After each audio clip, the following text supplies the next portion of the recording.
Alright, so we have the new Huawei Nova 3i smartphone that I just got from my dad yesterday.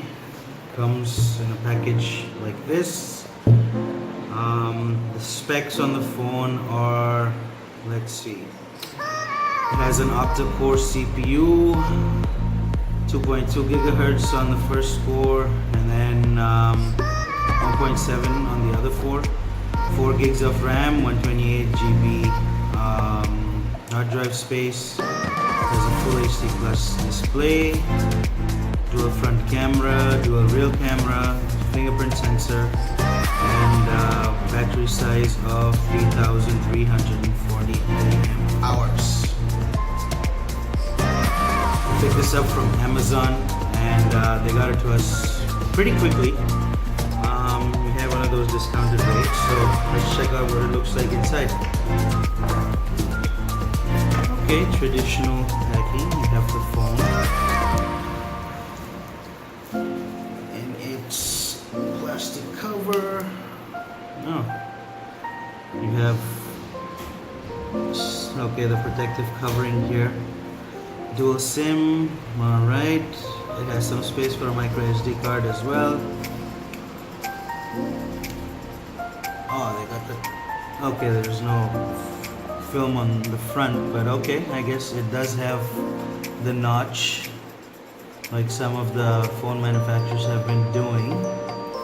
Let's see, what else do we have?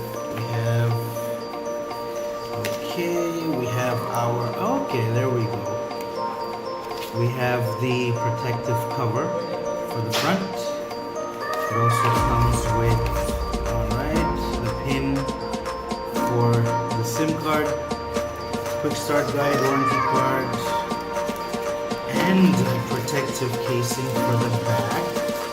I'm assuming it's going to be the clear one. Yep, at least this will do for the time being. Look, that sturdy, but okay, to begin with, I suppose that'll do.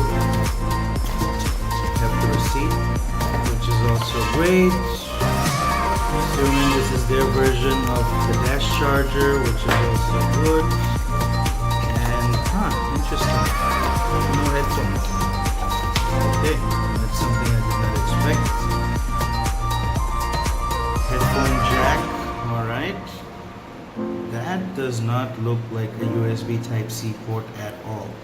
I think they're still stuck with the micro USB port, which I guess it isn't really a very high-end phone, so it is to be expected, which is alright.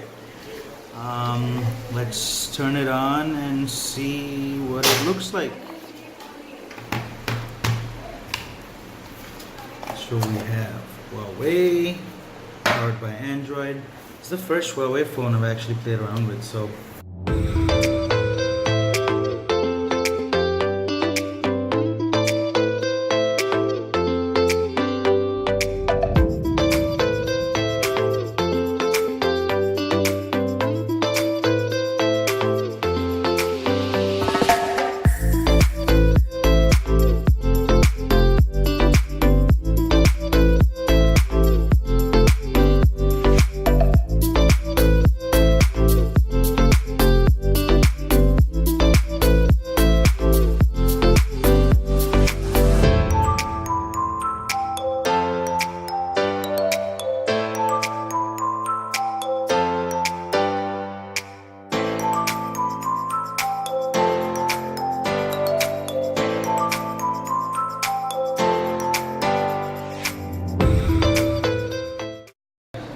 just to get to the main screen, let's just finish this. You can recover, okay. Alright, and there we are. That didn't take very long. It's got some pretty good specs. We had 100 GB hard drive space. We'll probably take another video later on just to do a little bit more of an in-depth test. But just think of this as an unboxing video, and now we're ready to play around with this. And it's got a pretty good finish too. kind of a premium feel. Has, you know, kind of brushed elements on the side, kind of like the iPhone. um, Mirror finish on the back. Normally you always end up seeing the cameras in the middle, but here it is like a typical camera with the fingerprint sensor in the middle. So initial, you know, tactile feedback is pretty good. So the initial expectation is pretty good. So we'll play around with it and make another video about, you know, how it actually performs later on. So until then, thanks for watching.